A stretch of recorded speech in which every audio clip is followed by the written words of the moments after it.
Habari gani mwana Keo TV, kama ni mara yako ya kwanza tafadhali subscribe na turn on notification.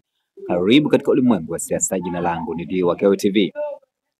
Mwanaharakati na mwanasiasa kutoka katika chama cha demokrasia na maendeleo Chadema ambaye ni God Bless EJ Lema. God Bless EJ Lema ameweza kuandika katika mtandao wa Twitter akimlilia Humphrey Polepole. Ameandika waraka mrefu kweli, amesindikiza na caption iliyosomeka hivi: nanukuu, jambo moja muhimu sana katika safari yako ya kurudi katika kazi ya kudai mabadiliko ya kweli na uhuru wa kweli ni pale ulipotubu kuwa huko nyuma ya wale pia ulikosea sana. Toba hii ilikuwa muhimu sana kwako na familia yako. Ilikuwa ni msingi wa fikra ya Mwenyezi Mungu ndani yako. Sidhani kama bado huko hai. Nina wasiwasi sana, lakini kisasi cha Mungu kinakuja kwa watesi wote wa nchi hii. Kama sitakuona wala sitakusikia tena, tafadhali lala salama na Mungu awatie nguvu mama yako, familia, ndugu, rafiki, jamaa wote. Hatukustahili taifa la aina hii hata kidogo.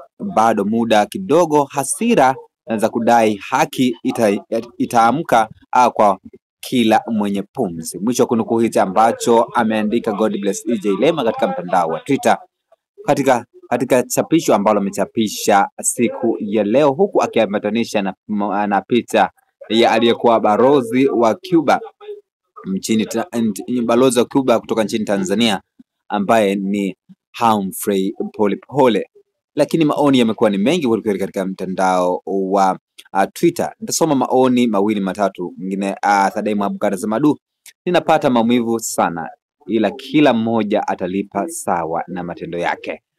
Lakini Jacqueline pia anasema huyu si alikuwa CCM kiongozi mkubwa tu akiongoza mapambano dhidi ya wapinzani au Chadema au iliyopita, ikiwemo kununua wapinzani ili kudhoofisha chama pamoja na kupoteza kwa watu kama akina Benson Sanane.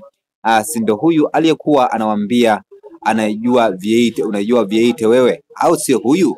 Amehoja hapo. Lakini Kenan anasema kama hatua ya utekaji uwaji kwa ajili tu ya mtu kukemea ufisadi, rushwa na kwenye nchi yake imefika kiwango hiki, basi tupo kwenye wakati mbaya sana. Hayo ni baadhi ya maoni ambayo yametoka katika chapisho la mwanaharakati maarufu kutoka nchini Tanzania ambaye ni God Bless EJ Lema. Jina langu Dio Keo TV, tunakutana ujao katika masuala ya siasa. Bye bye.